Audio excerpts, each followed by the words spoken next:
전국에 계신 시청자 여러분들 만나서 반갑습니다. 저는 역사를 맛있게 만들어주는 역사 전문 강사 은동진입니다.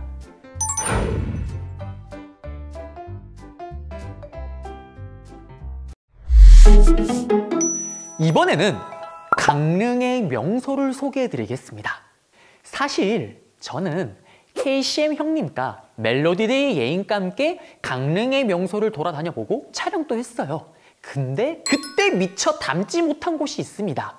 이번에는 그곳을 소개하고자 합니다. 처음으로 만나볼 곳은 선교장입니다. 선교장은 우리나라에서 가장 규모가 큰 상류, 양반의 주택 되겠습니다. 이 선교장의 이름은 옛 지명 배다리에서 유래가 되는데요. 예전에는 경포호가요, 지금보다 훨씬 컸었어요. 그래서 배를 타고 건넌다 해서 배다리 마을이라고 불렸습니다. 그래서 지금 선교장이라는 이름을 또 얻게 된 거죠. 강릉 사람들은 흔히 선교장을 99칸의 집이라고 부릅니다. 그러면 왜 99칸일까요? 사실은 조선의 궁궐 이외에는 절대 99칸을 넘을 수가 없었던 거예요. 그렇기 때문에 선교장은 일반인이 지을 수 있는 집 중에서는 가장 큰 집으로 보시면 됩니다. 선교장의 시조는 세종대왕의 형이었던 효령대군 11대손 인해번입니다. 인해번은 원래 전주에서 살았는데요, 강릉으로 자리를 옮깁니다. 그리고 강릉에 정착한 인해번이 집터를 알아볼 때 집안에 족제비 떼들이 몰려 들어왔대요. 그래서 어머나 신기하다, 이 족제비 떼를 따라서 갔더니 특정 어떤 장소에 머물었다라고 얘기를 합니다. 거기에 집을 지었는 게 바로 선교장이라고 얘기를 하죠. 선교장에 처음 자리 잡았을 때는 인해번네 집안이 그렇게 넉넉하지 못했다라고 얘기를 합니다. 그런데 당시의 선진 농법 기술인 모내기법과 소금 사업, 연전 사업을 통해서 엄청난 부를 축적했다고 얘기를 하죠. 그래서 영동 지역뿐만 아니라 나중에는 강원도 전체를 대표하는 부자가 됩니다. 여러분들 혹시 만석군이라는 거 들어보셨어요? 만석군은 곡식 만성가량을 거둔 논밭을 가진 부자를 일컫습니다. 사실 농경지가 많은 전라도와 경상도에서는 만석군을 찾아보는 일은 흔해요. 그런데 농경지가 드물고 산지가 많은 이 강원도 일대에서는 만석군을 찾는 게 쉽지가 않습니다. 그런데 선교장을 바탕으로 했었던 이 인해번네 집안은 만석군 지위에도 오르게 되는 거죠. 당시 선교장이 가졌던 농토는요, 북쪽으로는 주문진과 양양을, 남쪽으로는 상척과 울진에 이를 정도로 거대했다라고 얘기를 합니다. 여러분은 선교장을 방문하시면요, 수많은 건물들을 볼 수가 있습니다. 가장 서민적인 성격을 담고 있다는 안채, 사랑채 성격을 지니고 있는 열화당, 주인이 기거한 별당이라는 동별당, 인공연못 위에 세웠던 활례정이 대표적인 건물입니다. 선교장에는 조선시대 때의 수많은 문서들과 글을 확인할 수 있습니다. 그 이유는 간단해요. 여기 지역의 경치가 너무 좋다 보니 선비들이 이 경치에 이끌려서 겨울 내내 선교장에서 묵었던 겁니다. 그렇다 보니 그들은 시, 글, 그림과 같은 작품들을 많이 남겼기 때문이죠. 서울에 제 집 하나 없이 월세로 10년을 전전한 저로서는 그저 부러울 뿐입니다. 선교장 주변에는 강릉의 대표적인 명소, 제가 가봤던 경포대, 오죽헌, 박래정 금랑장 같은 많은 정자들을 또 확인할 수가 있습니다.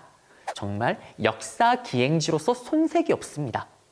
선교장에서 나오시면 근처에 경포대가 있습니다. 경포호에는 5개의 달이 뜬다라고 얘기를 합니다.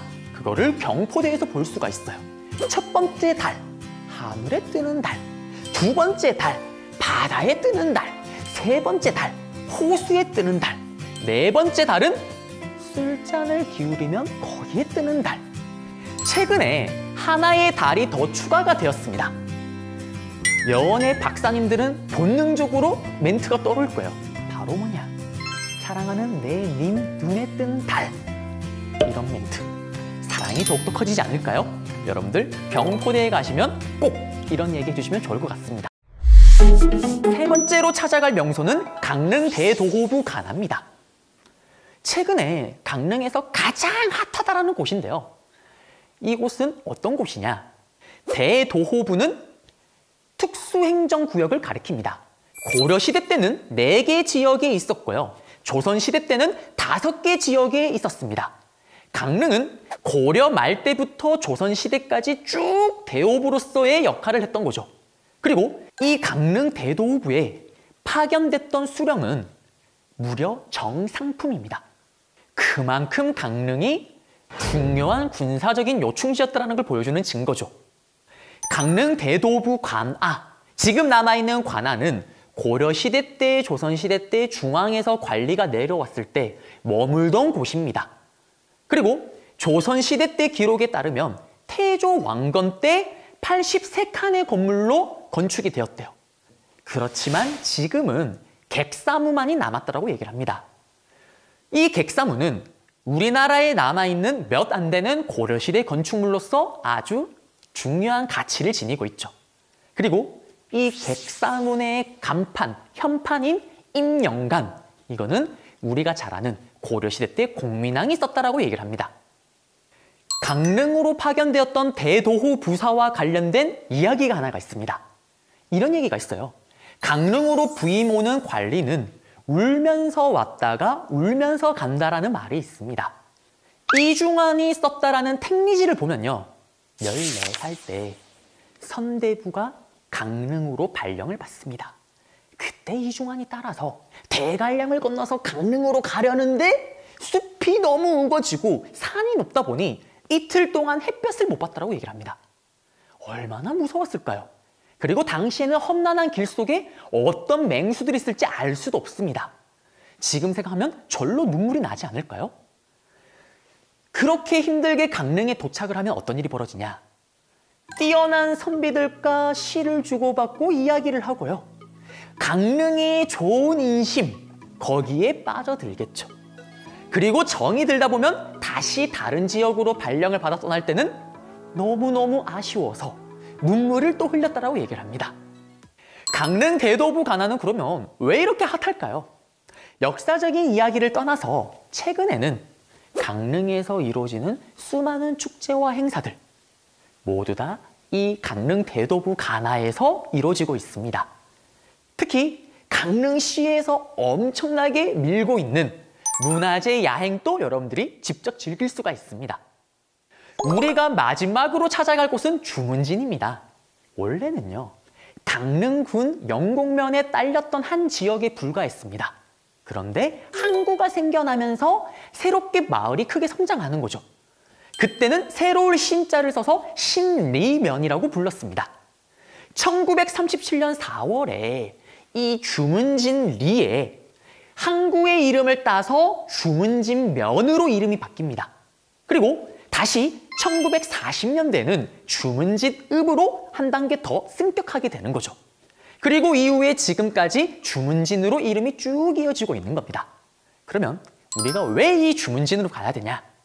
주문진 항으로 가시면요, 수산시장들이 몰려 있습니다. 무려 1936년부터 생겨났던 정통 재래시장입니다. 동해안에서 잡히는 어획물들, 자연수산물들을 납품하고 판매하고 있고요. 그리고 지금 현재 동해안에서 최대 규모의 수산시장으로 보시면 됩니다. 주문진 수산시장 입구 앞에 가시게 되면 위쪽을 이렇게 쳐다보세요. 그러면 정말 커다란 조형물이 하나가 있습니다. 바로 고래 조형물입니다. 귀신고래, 한국계의 회색고래 조형물이 있습니다. 이 고래는요, 몸 길이가요 무려 15m래요. 몸무게는 36톤이래요. 고래인데 수명이요 50에서 60년에 달했다고 얘기를 합니다. 귀신고래 설화가 하나 있습니다.